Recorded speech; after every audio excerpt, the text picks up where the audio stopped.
ప్రతి ఒక్కరూ స్వచ్ఛందంగా పోలీసు వారికి సహకరించి షాపులు క్లోజ్ చేయాలి. ఎవరైనా పోలీసు వారి ఉత్తర్వులు ఉల్లంఘించి షాపులు కనుక ఓపెన్ చేసినట్లయితే చట్టరీత్యా చర్యలు తీసుకుంటాము. ప్రతి ఒక్కరూ దయచేసి పోలీసు వారికి సహకరించండి. ప్రతి ఒక్కరూ షాపులు క్లోజ్ చేసేయండి. ఇద్దరు అంతకంటే ఎక్కువ మంది గుమిగూడి ఉండరాదు.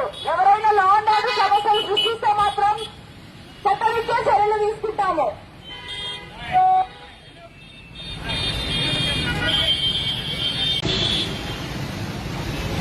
సత్తెనపల్లి పట్టణ ప్రజలు పోలీసు వారి విజ్ఞప్తి, పల్నాడు జిల్లా మొత్తం 144 సెక్షన్ అమల్లో ఉంది.